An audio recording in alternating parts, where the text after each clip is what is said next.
E aí, galerinha da Eletiva, tudo bem com vocês? Vamos para a nossa primeira videoaula hoje. Essa videoaula aqui, galerinha, é mais uma videoaula de revisão sobre o que nós vimos nas duas últimas aulas, tá? Embora seja uma revisão, todos precisam assistir, porque no final eu tenho um recadinho para vocês, tá certo? Então vamos lá. O que é que nós vamos ver hoje? Nós vamos revisar alguns tipos de enquadramentos que nós vimos em sala de aula. E vamos falar sobre uma atividade avaliativa para vocês, tudo bem? O primeiro enquadramento que eu estou trazendo aqui para a gente dar uma revisada que a gente viu em sala é o plano geral. Quais as principais características desse enquadramento? O próprio nome já diz, né? Ele dá uma ideia geral, dá uma ideia ampla da fotografia. Apresenta geralmente um ambiente de forma geral e personagens interagem no cenário. Eu trouxe aqui para vocês como exemplo essa imagem de um centro bem movimentado. Percebam que essa fotografia, ela dá uma ideia geral de todo esse centro comercial aqui, não é isso? Aqui nós podemos perceber vários objetos, vários personagens interagindo com o cenário. Então, toda vez que nós tivermos uma imagem, uma fotografia que dê essa ideia bem ampla, nós estamos trabalhando com a questão do plano geral. Outro plano que nós vimos foi o plano americano, um plano bem fácil de se compreender, né? Popularizado justamente na América. Esse é um plano bastante utilizado em filmes americanos, sobretudo aqueles filmes mais antigos de faroeste. Nesse plano aqui, quando ele é utilizado, os personagens eles são fotografados ou até filmados, né, do joelho para cima, e foca-se mais nas mãos e cabeças ao invés de focar no cenário.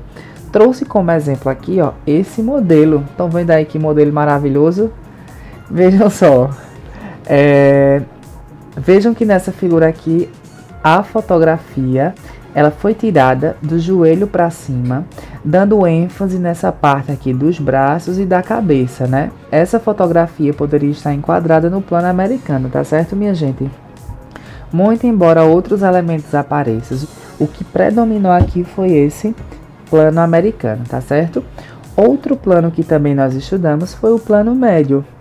Nesse caso aqui, o foco está da cintura para cima dos personagens que são fotografados ou filmados, geralmente utilizado para dar ênfase quando os atores estão falando. Eu não sei se vocês já perceberam, nas novelas ou até em alguns filmes ou em algumas séries, quando se está no cenário, geralmente coloca-se um enquadramento geral e quando as pessoas começam a conversar entre si, a câmera acaba se aproximando e dando realmente a ideia de plano médio, que é o plano que registra da cintura para cima, como nós vemos no exemplo aqui dessa imagem 3, tá certo? Então, toda vez que estivermos focando da cintura para cima, nós estamos utilizando o enquadramento do plano médio, tranquilo?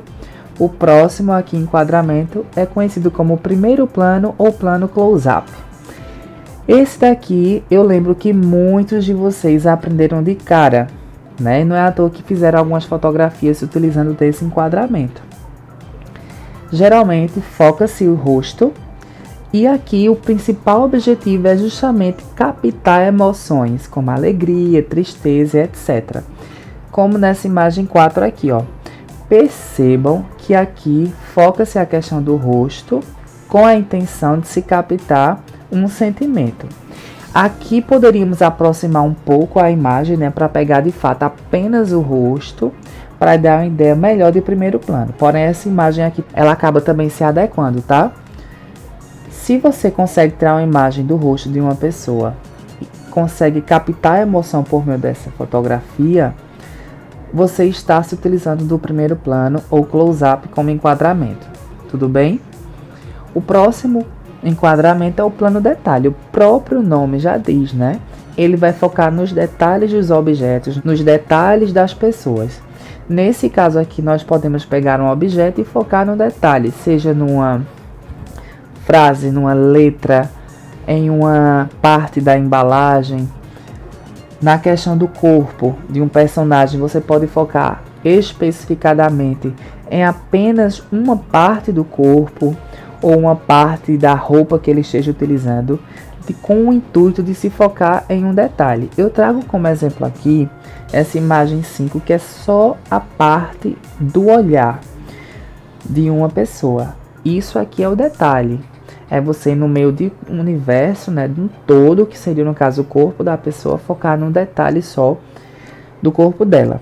Não se confunde com o primeiro plano esse enquadramento. Por quê? No primeiro plano nós vimos que foca-se o rosto inteiro, né, com o intuito de se captar uma emoção. Aqui, quando você foca em uma parte do corpo, você também pode captar uma emoção. Porém, se o plano for detalhe, você não foca no rosto inteiro, mas apenas numa parte do rosto, por exemplo, numa parte do corpo. Tudo bem?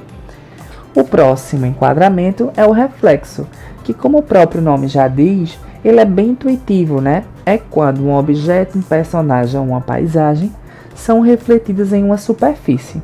Geralmente, essas superfícies são superfícies com água ou até o próprio espelho. Eu trago para vocês essa imagem aqui, ó, que nós temos esse barquinho aqui em formato de cisne sendo refletido aqui nesse lago. Ok, galerinha? Eu tenho certeza que todo mundo já se deparou com uma imagem como essa, com uma fotografia como essa, mas não conhecia que quando nós fotografamos algo desse tipo, nós estamos utilizando o enquadramento de reflexo, né? Inclusive dá para tirar várias fotos muito legais com esse enquadramento. Outro enquadramento que nós vimos também em sala foi o linha do horizonte. Esse também o próprio nome já diz, qual a principal característica desse enquadramento. É quando nós fotografamos na horizontal, geralmente, ou damos a entender que estamos, de fato fotografando o horizonte. Percebam que aqui essa foto fui eu que tirei. E nessas montanhas aqui, elas formam de fato a linha do horizonte. Estão vendo? Todas as imagens que vocês conseguirem captar e acabarem identificando essa linha imaginária do horizonte, nós temos o enquadramento da linha do horizonte. Tá certo? É bem intuitivo, né? Bem fácil, né, galerinha? Isso a gente acabou vendo em sala e discutindo também. Ela pode, professor, esse enquadramento da linha do horizonte, ele pode aparecer no plano geral? Pode sim, mas percebam nesse caso aqui.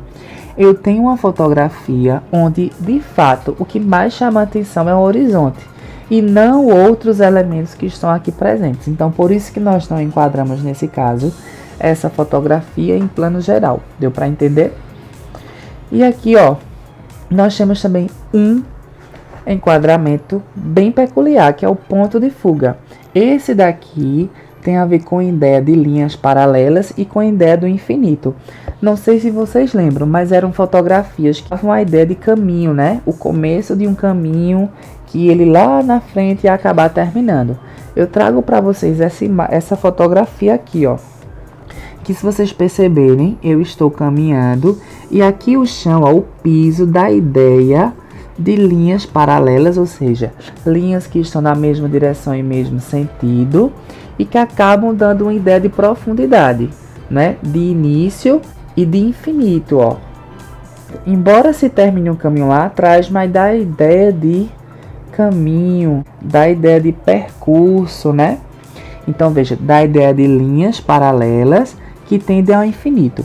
Existem várias formas de fazer. Nós vimos que nós podemos trabalhar com esse ponto de fuga com o meio fio, como eu já falei, com escadas, né? Escadas que apresentam muitas vezes o começo e o fim, ou existem escadas que são imensas, que são enormes, que de fato dão a ideia de infinito. Existem uma infinidade de possibilidades, como nós já vimos em sala, não é isso?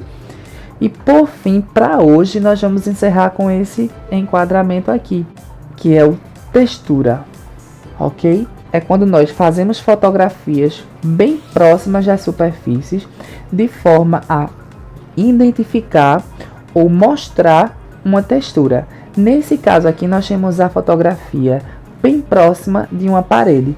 Percebam que nós conseguimos, através dessa fotografia, percebermos a textura da parede, que nesse caso seria áspera. Não é isso? Quando nós aproximamos nossa câmera bem pertinho de um tronco de uma árvore, dá essa ideia de textura. de uma pedra, de areia. Não é isso, galera? Existe uma infinidade de texturas que nós podemos captar.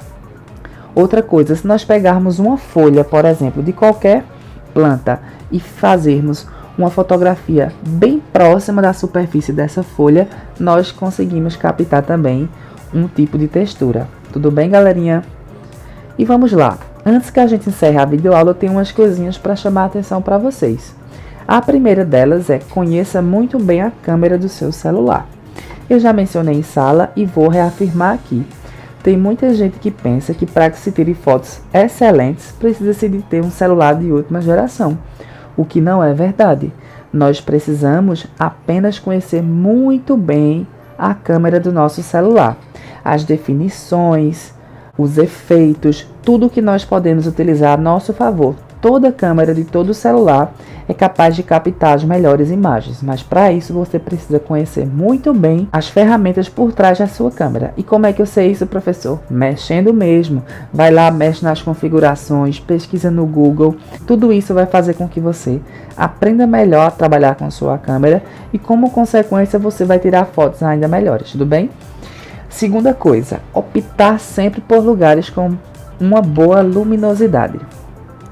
Como nós estamos trabalhando aqui com a questão do uso do celular, não sei se vocês sabem, mas quanto mais luminoso for o cenário e o local que você vai fotografar com seu celular, melhor sairá a sua foto, tá certo?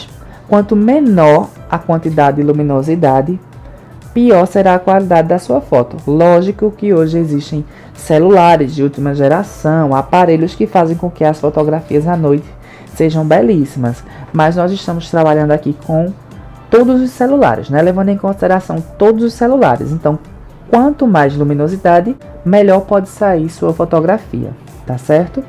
Terceiro, brinque com o foco da câmera. Isso é muito importante. Na maioria dos celulares, os focos, eles são ou automáticos ou até manuais. Manuais é quando a gente consegue regular, tá certo? Com o próprio dedo. 90% ou 95% dos celulares de hoje, acredito que até um pouco mais, né? Eles acabam vindo sim, todos com foco, geralmente automático, outros manuais.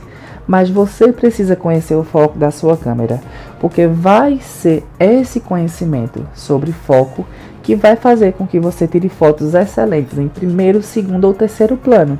Algo que a gente aprendeu na sala e vai aprender um pouco mais à frente, porém que só vai ser possível se você souber como é que se trabalha com o foco da sua câmera, porque dependendo da marca do celular, dependendo do seu smartphone, esse foco vai se comportar de forma diferente, tá certo? E por fim, seja criativo ou criativa. Galerinha, isso aqui é o mais importante. Não adianta ter o celular de última geração, não adianta ter noções de enquadramento se você não se permite utilizar da sua criatividade. Você pode muito bem, com os conhecimentos que você tem sobre como tirar uma boa fotografia e de enquadramentos, tirar fotografias que pessoas não tenham pensado em tirar ainda. Para isso, vai ser preciso que você se utilize da sua expertise, da sua criatividade, algo que todo mundo tem, tá? Não tem essa de dizer que você não é criativo.